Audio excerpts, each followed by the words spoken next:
চৌধুরীকে যদি ঐক্যমত কমিশনের চেয়ারম্যান বানিয়ে দেওয়া হয় তাহলে আশা করি মানে সহজে সমস্যার সমাধান হয়ে যাবে।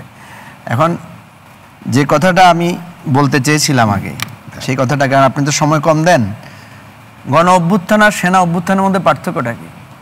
দুইটাই তো অভ্যুত্থান, দুইটাই কিন্তু কনস্টিটিউশনকে ভায়োলেট করে, সিস্টেমকে ভায়োলেট করে করতে হয়, করেছে আমাদের দেশে। আমাদের দেশে গণ অভ্যুত্থান হয়েছে রিপিটেডলি, সেনা অভ্যুত্থানও হয়েছে। যতবার সেনা অভ্যুত্থান হয়েছে প্রত্যেকবার সংবিধান স্থগিত হয়েছে। যেটা তুষার ভাই বললেন যে দেখেন, বিচারপতি শাহাবুদ্দিন উনি ওনার একটা ইচ্ছা প্রকাশ করেছেন যে আমি এক শর্তে রাজি আছি, যদি আমাকে আবার প্রধান বিচারপতি পদে ফেরত দেওয়া হয়। বাংলাদেশের হিস্ট্রিতে একজন ব্যক্তির ইচ্ছা পূরণের জন্য একাদশ সংশোধনী করা হয়েছে, ঠিক আছে? তাহলে দেখা যাচ্ছে যে আমরা তো এই ধরনের ভায়োলেশন অফ দি কনস্টিটিউশন করেছি। উনিও আবার সেটার সাপোর্টও করেছেন, বলছেন যে এটাতে আমরা ঐকমত্য ছিলাম। তা আমরা ঐকমত্যের ভিত্তিতেই তো এই সরকারটা প্রতিষ্ঠিত হয়েছে। যখন প্রফেসর ইউনূস ক্ষমতায় বসেছেন, অ্যাপারেন্টলি এটা ভায়োলেশন অফ দি কনস্টিটিউশন। কারণ আমাদের কনস্টিটিউশনে বলা আছে কোনো কারণে প্রধানমন্ত্রীর পদ শূন্য হলে কী হবে বলা আছে, কোনোটাই হয় নাই। একজনকে এনে আমরা বসিয়েছি এবং ক্ষমতাটা যে প্রসেসে গিয়েছে, ধরুন সেনাপ্রধান ওনার বাসায় ডেকেছেন, সেনাপ্রধান কি ডাকতে পারেন রাজনৈতিক নেতাদেরকে তার বাসায়? আমরা তো প্রশ্ন তুলি নাই, উনি যখন ডেকেছেন সবাই তো গিয়েছে। হ্যাঁ, ওই যে বলে যে মানে ওই একটা কথা আছে না, বিপদের জন্য কোনো কজ লাগে না।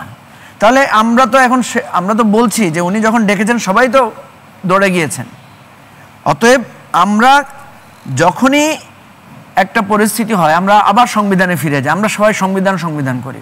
বাংলাদেশে তুষার ভাইয়ের কথাটা কিছুটা কন্ট্রাডিক্টরি, যে বাংলাদেশে কখনোই সংবিধানের ভিত্তিতে স্বৈরাচার হয় নাই, সংবিধানের ভিত্তিতে স্বৈরাচারের পতন হয় নাই। এই মৌলিক কথাটা যদি আপনি মানতে পারেন তাহলে আপনি সমাধানে পৌঁছতে পারবেন। আদারওয়াইজ আপনার যুক্তিও অকাট্য যুক্তি। আপনি সারা দিন ধরে এখানে বলতে পারবেন পিআর সিস্টেমের দুর্বলতা, পিআর সিস্টেমের পজিটিভ দিক, সারা দিন ধরে প্রচলিত যে first past the post system আছে এটা খারাপ দিক বলতে পারবেন। কারণ পৃথিবীতে ফার্স্ট পাস্ট দি পোস্ট থেকেই তো পিআর হয়েছে। আবার পিআরের সমস্যার কারণে দেশের সংকট যেগুলো হয়েছে এগুলো তো সত্য কথা। কথা হচ্ছে আমাদের দেশে তো পৃথিবীর কোনো দেশেই তো তত্ত্বাবধায়ক সরকার নাই, আমাদের দেশে কেন লেগেছে?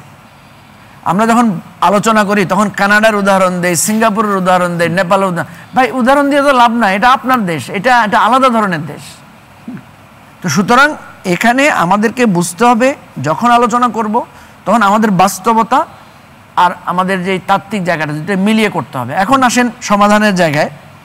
আমরা যে বলছি নারী আসন 7% নারীদেরকে প্রার্থী দিতে হবে, এই যে আমরা যেটা ঐকমত্য পৌঁছালাম, জি আমরা যে ঐকমত্যে পৌঁছালাম যে দ্বিকক্ষ বিশিষ্ট সংসদ হবে। আচ্ছা, এটা যদি পরবর্তী সংসদে পাশ করতে হয় তাহলে এটা ইমপ্লিমেন্ট করতে হবে তো এর পরের সংসদে। বিষয়টা কি তেমন না? কারণ আমি নারী আসনের আমি তো প্রার্থী দেবো এবারে নির্বাচনে। সেই জন্যই আমরা বলছি জুলাই সনদটা এখনই আপনাকে ইমপ্লিমেন্ট করতে হবে এবং এটার মাধ্যমেই ইলেকশনটা হইতে হবে, এটার প্রসেসে এই প্রসিডিউরের মধ্যে দিয়ে হইতে হবে। অসুবিধাটা কোথায়? না, জুলাই সনদ বাস্তবায়ন হলে ভয় কোথায় এটা বলে? ভয় তো কিছু নাই।